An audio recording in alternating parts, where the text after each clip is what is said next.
progress. And so obviously we'll continue to listen in, and hopefully that continues to call out what we need to hear to continue forward.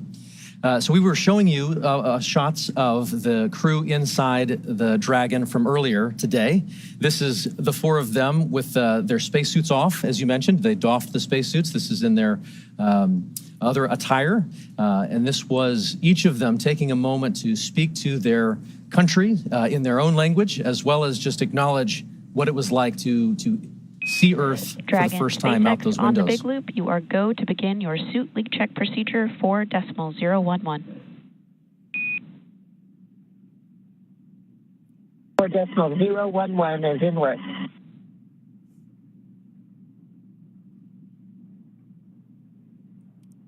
So good news there that our crew is moving forward with additional checks on board.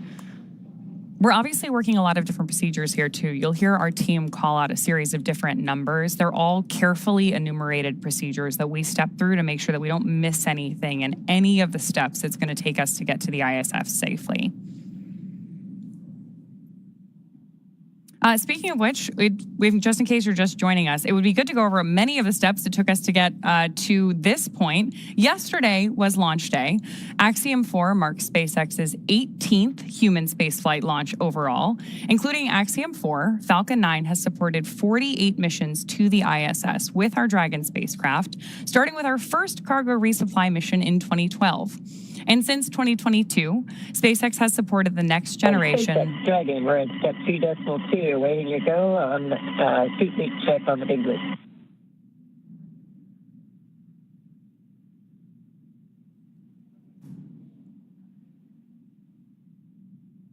We're moving through that suit leak check procedure now. Dragon SpaceX, on the big loop, you are go to initiate suit leak check. That's in work now.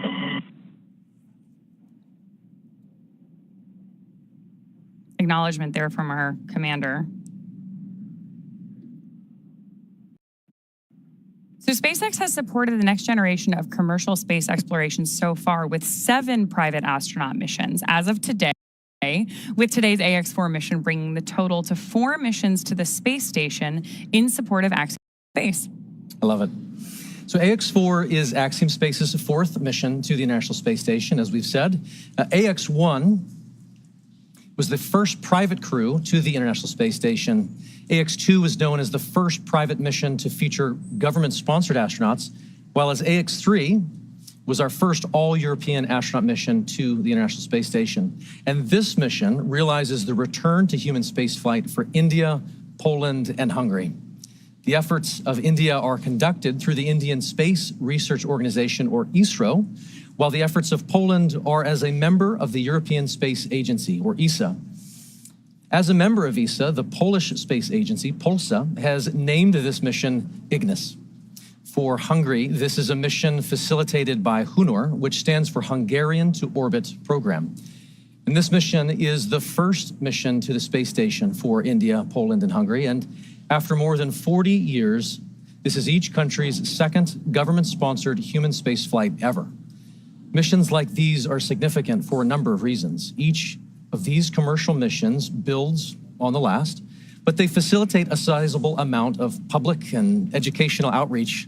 Medical research, intergovernmental relationships are built and fostered through these moments, and the list goes on. To be honest, there are a lot of hard work goes into each of these missions to make sure that every minute is maximized. Ultimately, each one serves as a critical stepping stone on the path to providing global, sustained access to low Earth orbit. Oh, absolutely. And at SpaceX, we want to help create a future where not just hundreds of people, but thousands and ultimately millions of people can travel off Earth to live and work in space and on other planets. It all starts with missions like these. It's hard to believe that it's been 5 years since Dragon radically changed how humanity gets to space, but I am very excited to see what this mission and all the ones to follow have in store. But with that, I do want to check back in with NASA at JSC. So Joseph, let's hand it back to you. Thank you, Ronnie and Paul, and absolutely, yes, it's an incredible day to welcome the Axiom Mission 42 to the International Space Station, and I know we've already covered so many key milestones, including what it took to get to this point right now, and arrival day is always a busy one aboard the loop. We see 4 good suit leak checks. And right there, Dragon another great confirmed. milestone. Another great milestone right there, 4 good suit leak checks. And we talked about that earlier about during the dynamic phases of flight, the crew puts those suits on to make sure that everything is safe and sound for them to provide that extra layer of protection as they continue to chase down the International Space Station. Now, from the Space Station perspective, here inside the International Space Station Flight Control Room at NASA's Johnson Space Center in Houston, Texas, arrival day is always a busy one. And this morning, with no exception, NASA's astronauts Anne McClain and Nicole Ayers are already in position inside the cupola module, and they're using specialized software to keep track of Dragon's trajectory and confirm it remains inside its designated corridor. Now, the next key milestone that we're going to keep an eye on now is a course correction or a mid-course burn that's pretty much halfway between the AI burn, which went successfully a few moments ago, and then up to waypoint 0, which is really going to start those key gates that the Dragon Grace spacecraft will start navigating on its way towards the International Space Station and docking to that zenith port, that space-facing port of the Harmony module. Now, once Dragon is docked, Nicole Ayers of NASA will be the first one to begin the hatch opening operations. She'll start by opening the large hatch on Node 2. That's that zenith space-facing port we were talking about, and that gives the crew access to the pressurized mating adapter. From there, they'll begin pressurizing what's called the vestibule. That's the small space in between the Dragon and the space station hatches. This area was exposed to the vacuum of space before docking, so it'll need to be filled with air to be equalized with both the pressure, both for the spacecraft and anyone inside the space station to equal out and for those to pass through. Ayers will then use a small valve on the station's hatch to gradually introduce air into that vestibule. And meanwhile, the flight controllers here in Houston will be closely monitoring the pressure readings to confirm that the seal is tight and everything is leak-free before giving the go for hatch opening. Now, here inside the International Space Station Flight Control Room, the controller is already hard at work. They've been doing so all morning long and well into since launch, really, and beyond. NASA Flight Director Allison Bollinger and her Athena flight team are leading operations here in the International Space Station Flight Control Room in Mission Control. And then seated to my right, to their right is the Capcom, who you'll hear communicating to the teams on the International Space Station, a part of that big loop. You heard the comms checks multiple times between SpaceX, Dragon Grace, International Space Station, and the teams in Houston, so we're all on one single line of communication. Now, taking a look at who's aboard the International Space Station, we heard them mentioned a little bit earlier on, and currently aboard is the Expedition 73 crew members.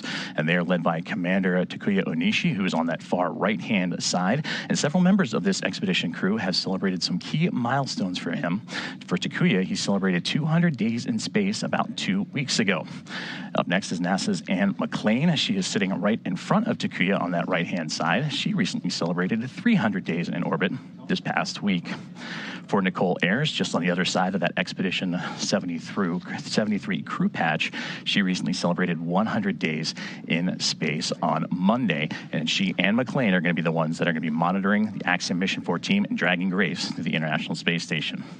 Then NASA's Johnny Kim, a flight engineer, he is on the back left-hand side of that image. Kirill Peskov of Roscosmos, a flight engineer, celebrated 100 days in space on Monday, and Sergei Ryzhikov, flight engineer, right there in the center.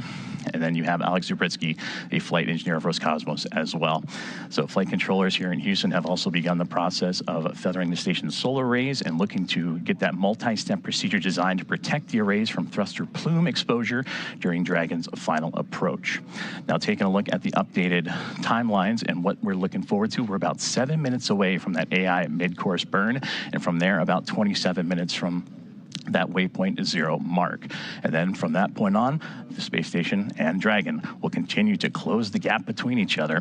And then about a kilometer away will be the two vehicles, and that'll be in about 13 minutes from now. So again, a lot happening surrounding Dragon Grace and the Axiom Mission 4 crew, as well as those aboard the International Space Station. We mentioned earlier that this will become a team of 11 that'll be joined together, and after docking, which right now is continuing to be adjusted, and working closer to about approximately 5:22 a.m. Central Time. And then we'll have the hatch opening, which we just walked through the procedures of having to equalize the pressure between Dragon and Space Station so those could pass through. And then we'll have the welcome remarks shortly thereafter. So still a lot of key milestones coming up for everyone on board. But to dive deeper into that that AI mid-course burn, again, that's about the halfway point from the AI burn to waypoint 0, and that gives Dragon the ability to perform a mid-course maneuver, and that will give them to be about 400 meters or so below the International Space Station, and then of course will swing up and over top to then line itself up for waypoint 0, which will be again to the zenith port of the International Space Station. And from there, Dragon will execute a small mid-course maneuver, and that's just to fine-tune its approach and bring it to about that 400-meter mark and get ready for the remainder of its gates and those checkpoints it has to come to for the International Space Station and Dragon to eventually meet up. Now, about 90 minutes ahead of docking, attitude control of the International Space Station will be handed over to the Russian thruster system, giving the station a finer point capability as Dragon closes in. We're looking forward to welcoming the Axiom Mission 4 astronauts aboard the International Space Station. Now, as we continue to get ready for that approach initiation burn, or that mid-course burn in about 5 minutes or so, we're going to continue to check in with our teams in Hawthorne and here on the ground in Houston. As you can see right there, the process that it took for Dragon to get to the International Space Station, starting about 45 minutes after launch yesterday with the phase burn, and then that stair-step approach to get to the front door of the International Space Station with those 5 key burns leading into the approach initiation. Now, all teams on board the International Space Station have been up and at it early this morning. We talked about the roles for Nicole Ayers as well as Ann McLean getting ready to welcome the Axiom Mission 4 team. You heard the great communications between the two already as they're eager and anxious to welcome Peggy Whitson, the former NASA astronaut and commander of Axiom Mission 4. She continues her record-setting mark as the most experienced astronaut, American astronaut in the history.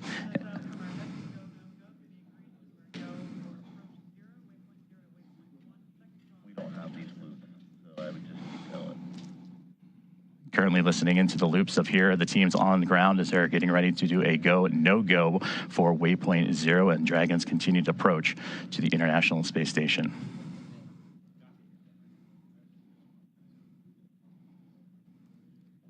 We have no views. You're going to have to keep tap dancing them. We don't have these loops in our broadcast, so you're pausing. But it's no loops, no broadcast. As we continue to follow along and continuing to tune in, we take momentary pauses just to listen into both the big loop of communications as well as the communications here in Houston and in SpaceX. As again, the team's pulling a go, no go for the International Space Station side of things to get ready for Dragon's arrival to the International Space Station. As I mentioned, once the mid-course maneuver is complete, it's then on to waypoint 0 and getting them to that 400-meter mark. And hopefully we can take a look at a little bit of that graphic of what's to come for the Dragon Grace and the team aboard Axiom Mission 4. And you see there, waypoint 0, about that 400-meter mark just outside the approach ellipsoid, that 400-kilometer by 2-kilometer by 2-kilometer invisible oval ellipsoid outside of the International Space Station, one of 2 imaginary boundaries that the Dragon will have to pass through, and then of course it'll make its way onto the keep out sphere, and that's that 400-meter mark that we've been talking about, and that's where it's zeroing in on right now. So we've completed the approach initiation burn, which had them about 7 kilometers below the International Space Station, and now about 2 minutes and 45 seconds away from that mid-course burn, and we'll continue to track as Dragon and Grace continue to fine-tune itself and get ready to go and connect itself for the International Space Station. Now, of course, before Dragon is given permission to move inside the approach ellipsoid, the spacecraft configured to be known as what is a 24-hour safe trajectory. And this means that if Dragon were to lose control in its thrusters, it would be at least 24 hours before it could move inside the approach ellipsoid again. But again, those upcoming milestones, everything continuing to press on along as Dragon, so far so good, as it continues its chase down of the International Space Station.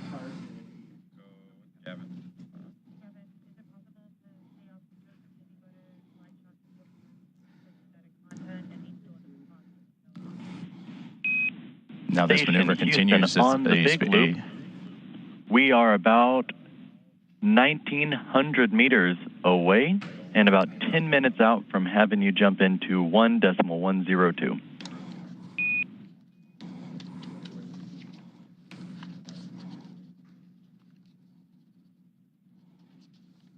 Great call outs there, as you heard the team saying about 1,900 meters away, that separates the Dragon and Grace spacecraft and the International Space Station. Now, as Paul and Ronnie have mentioned, that this is the 4th private astronaut mission, the first since January of 2024, and that was when Axiom Mission 3 would arrive aboard the orbiting laboratory. Now, from AX1 through AX4, once they are aboard, the teams will have welcomed 14 different... Copies, 10 minutes. Houston Station, copy 10 minutes until step 1 of the procedure. And continuing to track about now 55 seconds away from that AI mid-course burn. And was saying from AX1 through AX4, the International Space Station will have welcomed 14 different private astronaut crew members representing 11 different nations, and showcasing again how private astronaut missions truly expand access to the space station for more nations, people, and opportunities. And we'll continue to tune into all of the loops here inside of the International Space Station Flight Control Room as we await the AI mid-course burn. And now standing about 20 seconds away as it continues to fine-tune, Dragon Grace continues to fine-tune its path towards the International Space Station.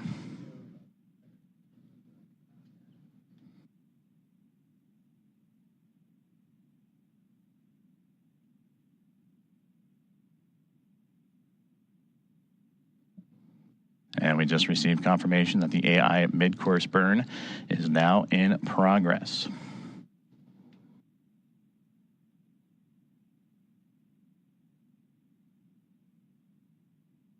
And again, this is done about halfway from our starting point, which was the approach initiation burn, and that'll get Dragon on its path towards waypoint 0. It's just a small burn, but again, all about fine-tuning and its approach to ensure that we're targeting a precise point of about 400 meters directly below the International Space Station.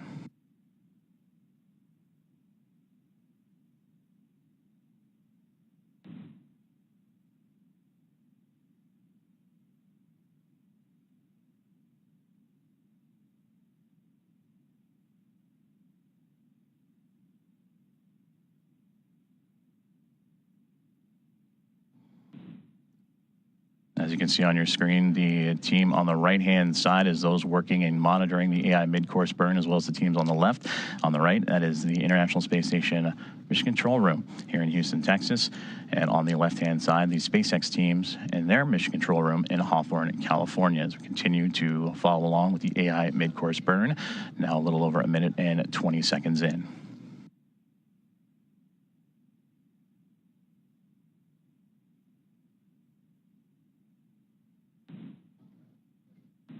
And mid-course burn has just been completed, and everything has been reported as nominal. Dragon SpaceX on the big loop, mid-course maneuver complete. Performance was nominal.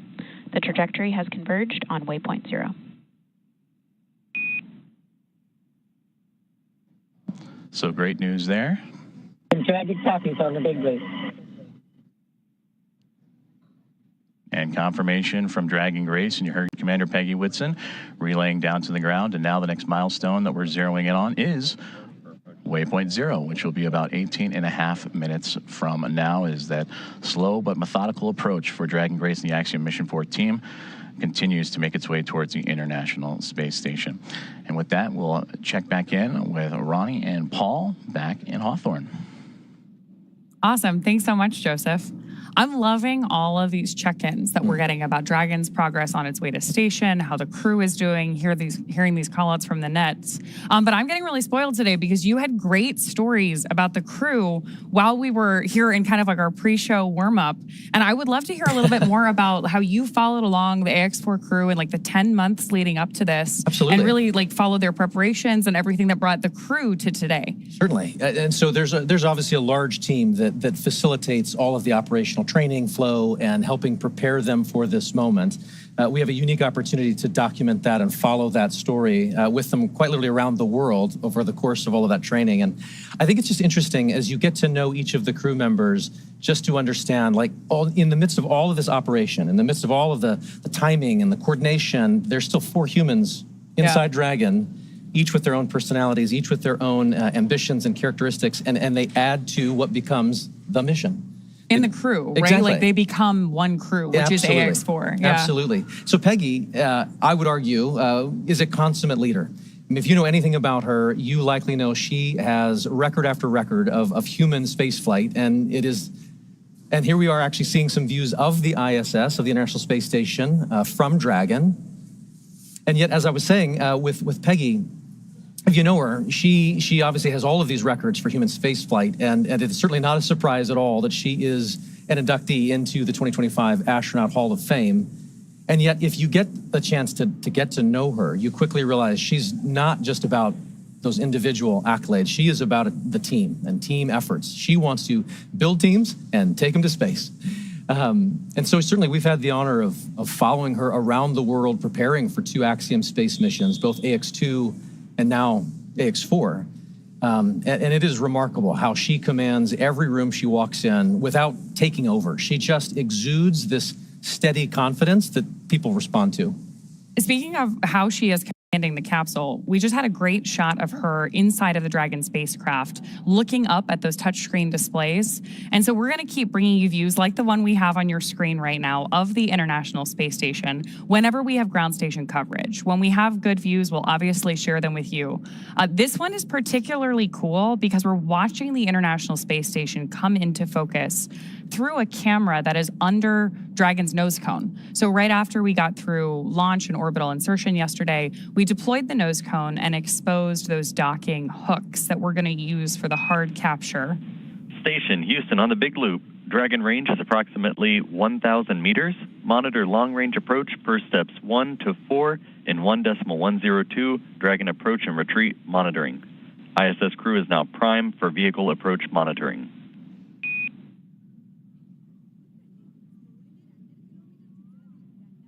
More of those joint communications on the Big Loop there about that approach that we're watching on our screen right now. It's pretty cool. Absolutely, and it looks as though Dragon is currently underneath the International Space Station. We're looking almost up at it from underneath. Yeah, and we had those great graphics earlier that showed how we're balancing this really careful geometry and approaching each step with these methodical burns.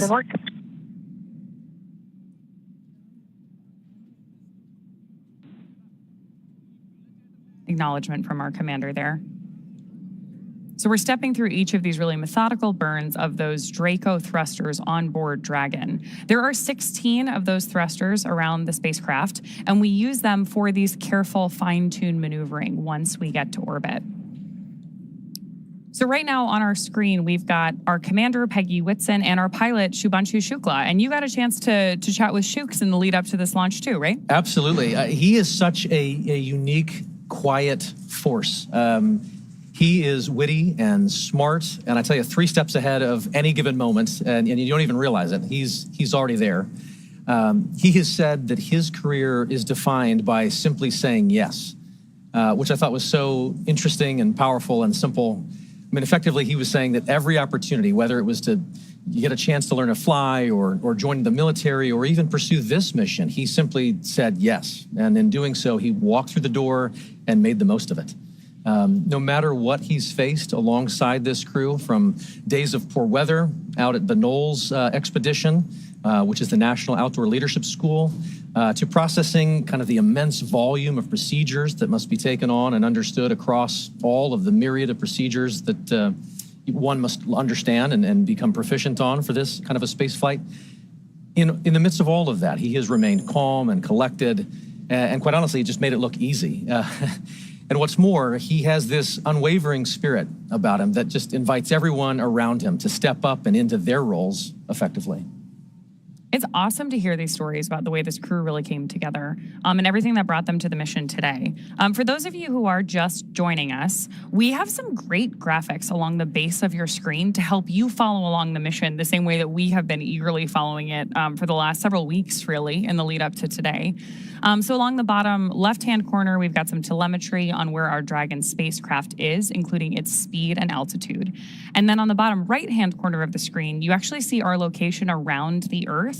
And that rightmost corner is the firing of those Draco thrusters on board. And right now we're getting great views from inside the spacecraft of our crew working with those touchscreen displays, stepping through these checklists. And now we're getting our first views from station looking down at Dragon, which is always my favorite moment of docking. Absolutely. Because you know that the astronauts on board the International Space Station we heard it in their voices earlier, are excited for this crew to be on board. It's also one of the few moments where you really get a sense of the speed and the scale of all of this operation, right? Seeing the Earth just roll behind with those clouds, you suddenly get a sense of perspective that is just unlike anything else. Yeah, absolutely. And one of the things that we're doing here and why we're moving so carefully through each of these maneuvers is that, as you've noted here, these spacecraft, both the International Space Station and Dragon, are still moving really fast. So we need them to approach each other with a relative speed that's very gentle so that that docking is smooth and steady, just the way that we intend it to be. But we're still moving like 17,500 miles per hour, lapping the Earth every 90 minutes. So this is a very high speed but careful maneuver to make sure that we get our entire crew safely aboard the International Space Station. Absolutely intricate, methodical, one step at a time. There you go. Speaking of people who are particularly methodical, you were mentioning that Sławomir is like very deliberate in his actions and his lead up to everything with the crew earlier. Sław, yes, as he likes to, as we like to call him, Sławomir Uznanski-Wiśniewski, is quite a lot to say. So they've quite poignantly call him Sław. He is brilliant, and I tell you, but more specifically, Dragon SpaceX on the big loop. Pause here. Ground is go for approach 0. Burn is enabled. Maneuver start time is 9:34 Zulu. As a reminder, Dragon will nominally continue approach through waypoint 1 toward waypoint 2 without stopping at waypoint 1.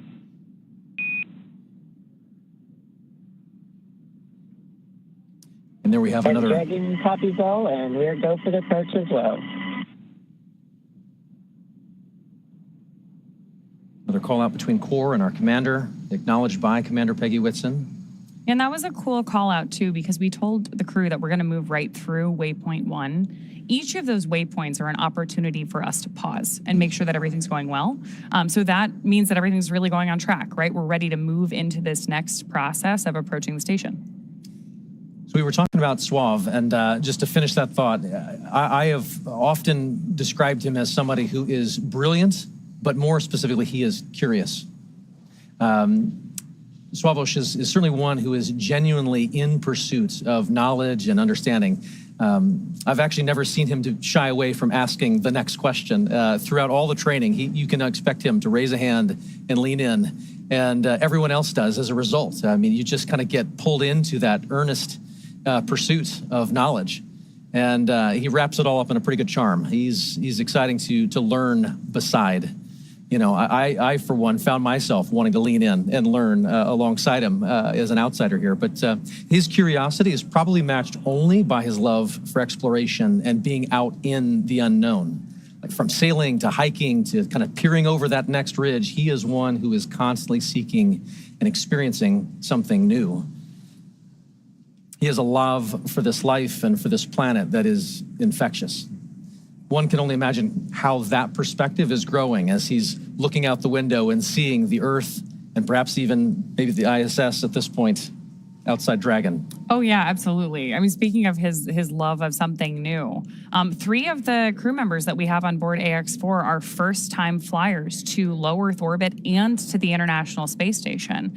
So very excited to hear their take on both being up there and then everything they have to share with all of us once they return. So with that, can we round out some stories here for our 4th crew member? Absolutely. So Tibor, he is an incredible thinker. You can just see him process any information and immediately then begin to put it to use. He is someone who just grabs and goes. But also, even more than that, he's someone who really feels things deeply. He cares about what this mission is. He cares about what it means for all those back home in Hungary.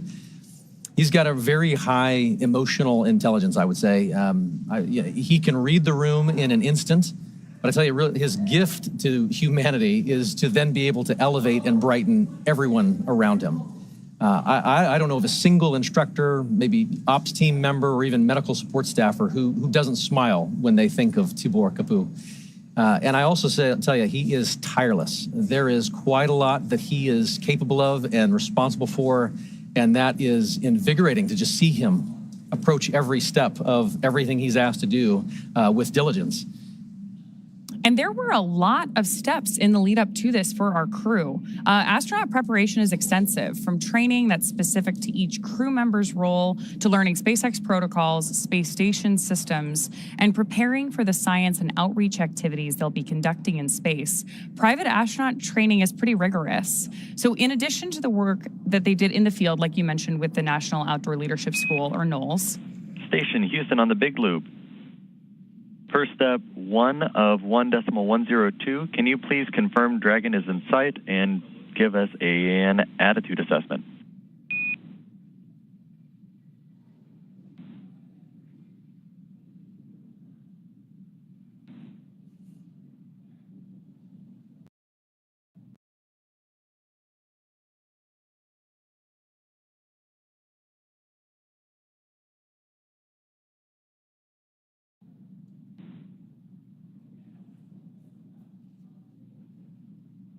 So we are standing by for that update there on the attitude of the spacecraft. Attitude, when we're talking about space travel, means the position of the spacecraft. So with that, I do want to bring it back to the training, because this crew on board AX4 spent 35 days training inside Dragon. To prepare them for flight, our teams at SpaceX spent the last several months teaching the crew about orbital mechanics and how to live inside the Dragon spacecraft. Well, this was more of a review for Peggy Whitson. For the rest of the crew, as we mentioned, this is their first time flying to space. Our training program includes nearly 100 different lessons covering all aspects of the flight. The crew spent time inside our Dragon training spacecraft to run simulations of ascent, space station rendezvous, which we are doing right now, and reentry. And they also spent time at the launch pad in our suit-up room and working through emergency procedures that would be necessary in the unlikely event of a pad aboard. And in addition to the critical training from SpaceX associated with... Station on the Big Loop, come check. Houston reads you loud and clear.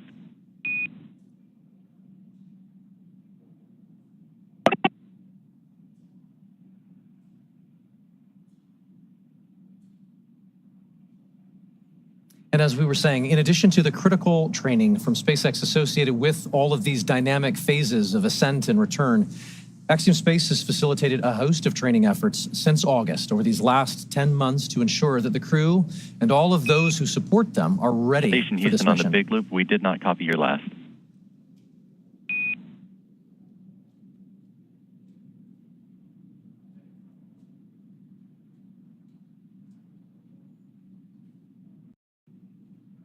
Houston Station on the Big Loop.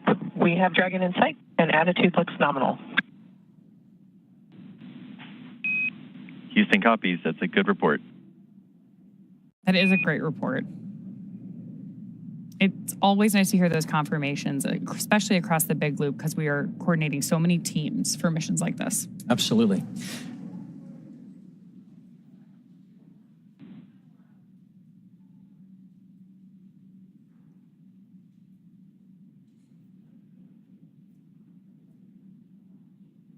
Looking at the graphics at the bottom of the screen, you can see where Dragon is over the Earth. And from my vantage point, I believe that is just east of Africa.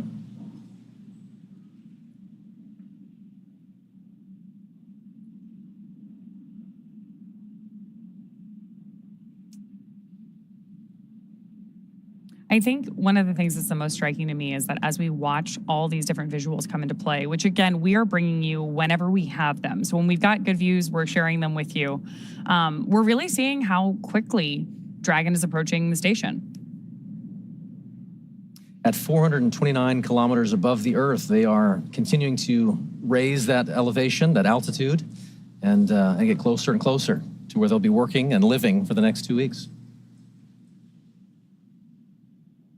But again, these visuals just tell an amazing story of where we're going and what we're doing, where low Earth orbit is. It is hard to really comprehend and wrap your mind around the idea of living off planet, and yet visuals like this start to help you make that real. Oh, absolutely. And hearing commentary like we did earlier from that on-orbit check-in, it was great to hear how quickly even the crew was saying they were learning how to do things in microgravity, especially because we have so many first-time flyers on this mission. Hopefully, first time but not the last. We have a repeat with our commander, Peggy Whitson, as well. Absolutely. A little bit of joy goes a long way, and overcoming some of those probably initial sensations and adjusting to microgravity. Shubhanshu had mentioned that it was taking a minute to kind of collect himself and find his space legs, but clearly they are all in good spirits and getting ready to get very active on board the International Space Station. Which I'm sure will also be like an acclimation process, right? Absolutely. They've gotten used to Dragon. They've been in flight now for more than a day. All told, from launch to rendezvous at the station, we're looking at about a 28-hour flight. The time is somewhat dependent on the relative position of the International Space Station to our launch site at the time that we launch. But for any time that we're rendezvousing or meeting two spacecraft in orbit, we do have an instantaneous launch window. So we know how long that trip is going to be at the moment that we lift off. And the entire crew operations plan is built around filling that time effectively so that they're well acclimated on board the Dragon spacecraft while they approach the International Space Station. But then as soon as they get on board, we'll do our welcome ceremony. And I'm sure there's an orientation for them as well. Absolutely. So they have an effective 2 weeks while they're up there. And the clock starts as soon as they get on board, right? You just mentioned the welcome ceremony. So there will be a moment once they've crossed the hatch and are officially on the International Space Station where they get to meet the other expedition crew members, have a moment to meet and greet, acknowledge the moment with a little bit of ceremony and tradition. There might even be some pinning of astronaut pins to go around. But then they get right to work. Certainly, I know that there are steps where they take to just kind of acclimate to the station, where the commander is going to take them around and make sure that they're clear on roles and responsibilities. But then again, the red line begins, and they are chasing it for the next 2 weeks, trying to accomplish a host of research efforts and outreach events. It's a full couple of weeks ahead of them. We also have a full couple of hours here ahead of us before we get to that part. Yes. We are less than a minute away from approaching waypoint 0. So I do want to check back in with NASA. Joseph, why don't you give us an update on where our spacecraft is relative to the ISS? Thank you very much, Ronnie and Paul, as we here in the teams at the International Space Station Flight Control Room tracking the arrival to waypoint 0 for Dragon Grace, the Axiom Mission 14, which they have just now hit that mark, which means approximately 400 meters directly below the station. And we can see those wonderful views now, and you can really see that high resolution of Dragon Grace continuing its methodical approach to the International Space Station. We're still tracking a docking time of about 5:18 a.m. Central Time, 6:18 a.m. Eastern. And you mentioned the hatch opening, and then as well as the welcome remarks shortly to follow. Hatch opening roughly about 2 hours or so after the initial contact and capture. And then when the hooks drive, the 12 hooks that are on the bulkhead there of the SpaceX Dragon will connect itself and create that hard mate, sealing itself to the orbiting laboratory. And once the pressure checks and seals will be done, then everything will be pressurized and ready to go. So waypoint 0 has been achieved, and now they're making their way on to waypoint 1. But you heard earlier on the loops that they have received the go to proceed past waypoint 1 and head straight on to waypoint 2. And that means they'll continue to swing up and above the International Space Station, and then what would have been a pause at the 220 meter mark, they'll continue to press forward and look to get to about waypoint 2. And waypoint 2's arrival will be just right on the doorstep of the International Space Station, Dragon, about 28 meters away. On the big loop, approach 0 has started and the trajectory has converged on waypoint 1. Expect arrival at waypoint 1 at 10:09 Zulu.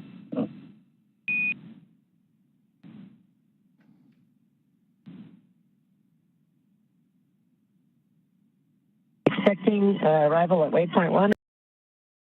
0.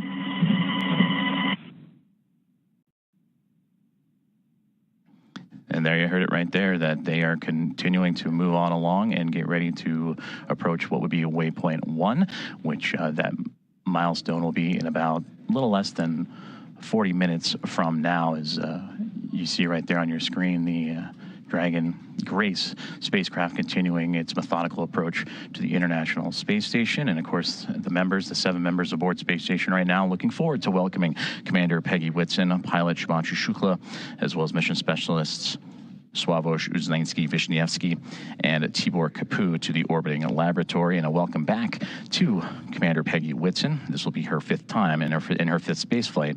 All of her space flights, what are the previous 3 with NASA and now 2 with Axiom Space, all key components and key missions involving the International Space Station. And you also heard on the Big Loop confirmations from Nicole Ayers and Anne McLean, who are monitoring Dragon's approach. They are in the cupola. That is the famed window to the world from the International Space Station that you see so many stellar views from many astronauts that share their experiences from the cupola. That is where they're using special technology to monitor and make sure that the Dragon spacecraft stays in the exact corridor, and that makes sure that everything is remaining on track and stays in its expected zones. Now, as we continue to march towards waypoint 1, and again, they will bypass waypoint 1 unless they need to make that pit stop to make sure everything is fine-tuned and ready. Once Dragon continues through waypoint 1, waypoint 2, and then eventual capture, Nicole Ayers will be the primed NASA astronaut to start the hatch opening process. And that'll begin by opening the large hatch on the Node 2 Zenith port. That is the port facing outer space, and that gives them access to the pressurized mating adapter. And there, Ayers and McLean and company will then move in and make sure that everything is sealed up once checks have been done and the relative dampening motion has been removed between Dragon and its connection to the International Space Station. And Ayers will pressurize the vestibule, the small space between the hatches of the Dragon spacecraft and the space station. Now, that vestibule has been exposed to the vacuum of space, and that was all due to prior to docking. So the crew will need to fill it with air to make sure its pressure is nearly equal with the atmospheric pressure on Dragon and in the station. That pressure, similar to what we experience here on Earth at sea level, about 14 psi is what they need to bring it up to, again, from the vacuum of space. And that's where Ayers will use a small valve on that station's hatch to slowly introduce the air into the vestibule, and flight controllers here in Houston will monitor and verify that pressure readings, and everything is making sure to be leak-free before we get ready to open up the hatches.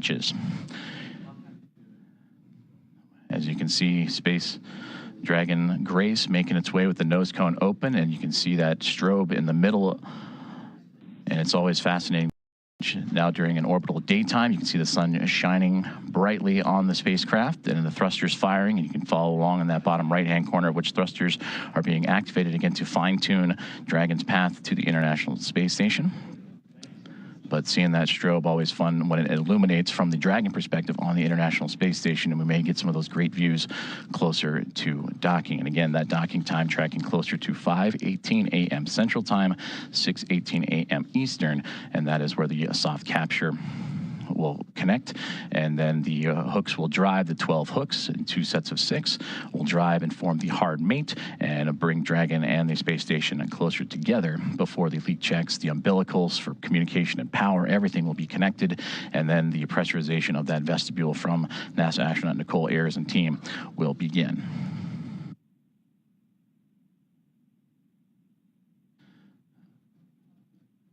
About 36 minutes from now, Dragon spacecraft will reach its waypoint 1 mark. And again, that's where the spacecraft will swing up and above the International Space Station, as it'll be docking to the space-facing or zenith port of the Harmony module.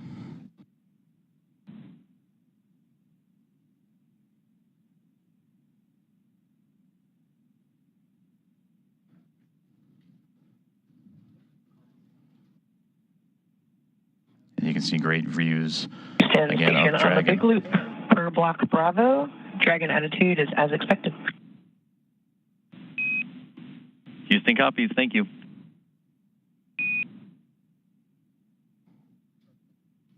And great communications there. Is everything going to plan for Dragon Grace? And you can see those thruster firings, those plumes of gases that are helping the spacecraft navigate its way from waypoint 0 to waypoint 1, and as mentioned, it's going to go up and over top of the International Space Station and then align itself to that zenith port, and then it'll make its way onto waypoint 2.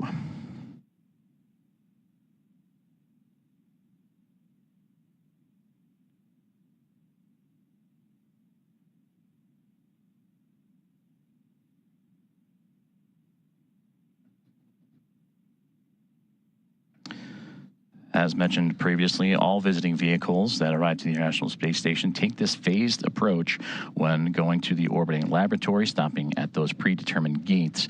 And that's for teams here on the ground, both in SpaceX and in Houston, to run quick checks on vehicle performance before approaching the laboratory.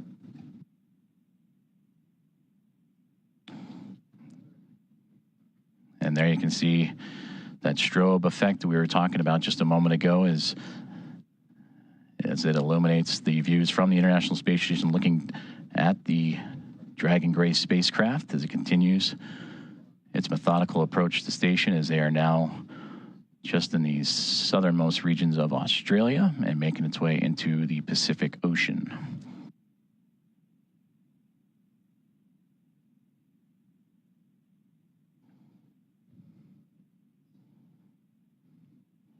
Both Dragon and Station just began an orbital nighttime period, so we'll continue to lean on that strobe effect on the spacecraft to follow along.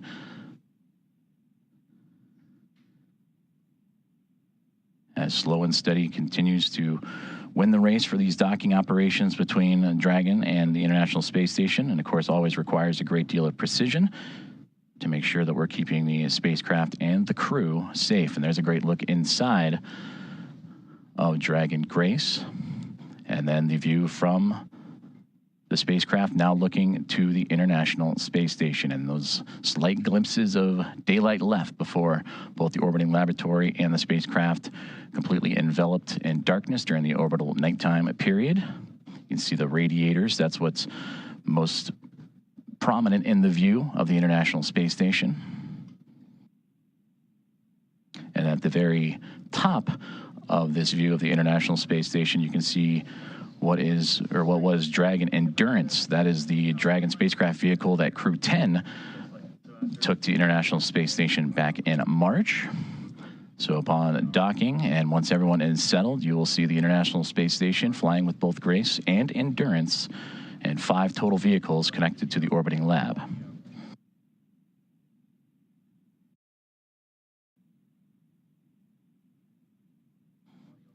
View inside of the Dragon spacecraft, and you see from just over the shoulder of Peggy Whitson and Shubhanshu Shukla, the commander and pilot, as they are continuing to monitor the progress of the spacecraft. And there, the final faint views of the International Space Station before the orbital nighttime period. And as mentioned, these two chasing each other just off the southeast coast of Australia as we speak.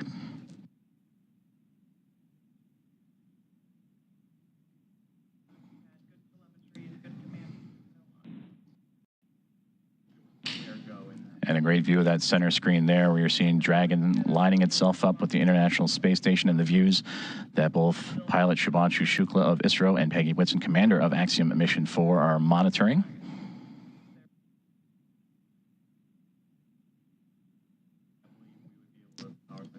Now approaching about 31 minutes until we reach waypoint 1.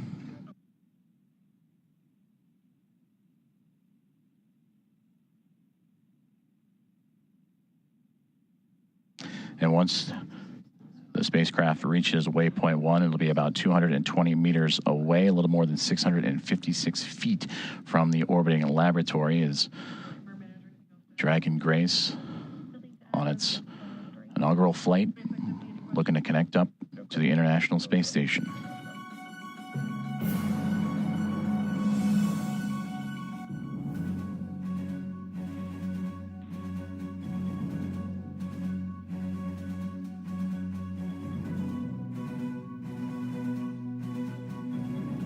Before we reach waypoint 1, which will be in about 30 minutes from now, the teams here on the ground, about 10 minutes outside of that milestone, will conduct a go, no-go poll, which we've been talking about throughout today's broadcast, just that step-by-step process, that slow and steady methodical maneuvering of the spacecraft to connect to the orbiting laboratory.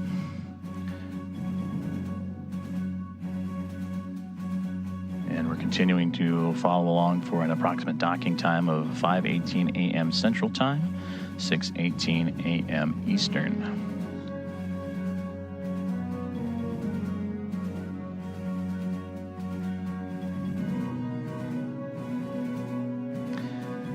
And the only light you're seeing from that shot was bouncing off of the International Space Station and what it provided, but now inside Dragon Grace and its Axiom Mission 4 crew of Peggy Whitson, commander, Shubhanshu Shukla, pilot. That's who you see in the field of view there, just that over-the-shoulder shot as they monitor Dragon's maneuvering towards the space station, but also joined alongside by mission specialist Sławosz Uznański-Wiśniewski and Tibor Kapu, respectively, of ESA and HUNOR.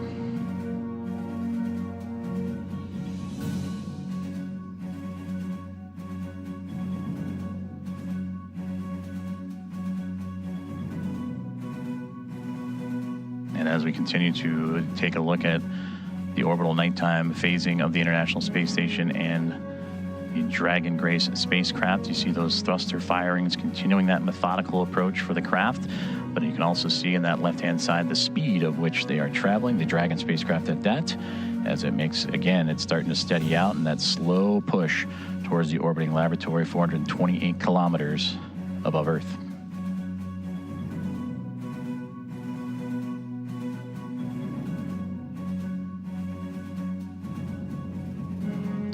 Once aboard the orbiting laboratory, the Axiom Mission 4 crew will participate in about 60 research investigations representing 31 countries, and more than 24 of those experiments supported by the ISS National Laboratory.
And there in the center screen, if you look at the topmost, the Dragon now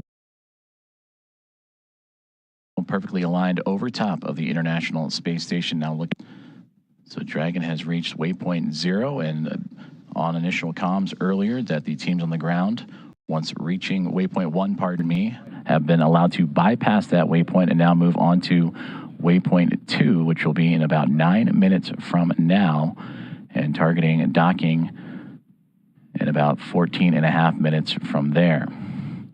Go, no-go polls for docking in about 7 minutes as the teams on the ground continuing to monitor Dragon's progress. And once they arrive to waypoint 2, there will be a pause, make sure everything is lined up just perfectly before that final approach and docking.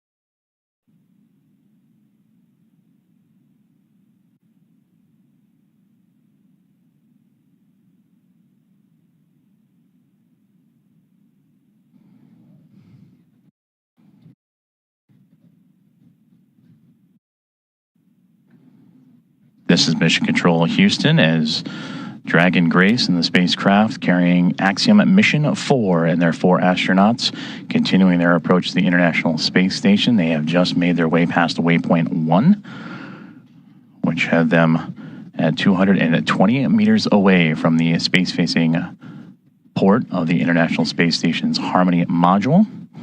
And now on the path to reach waypoint 2, teams on the ground have concurred or agreed that they will take a brief pause at waypoint 2, which is 20 meters away, to make sure everything is aligned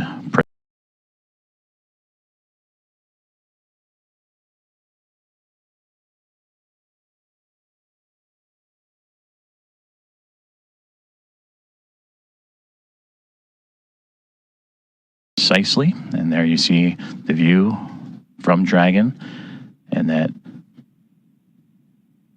newly illuminated International Space Station as the 2 craft navigating its way over North America, coming into an orbital sunrise and daytime period.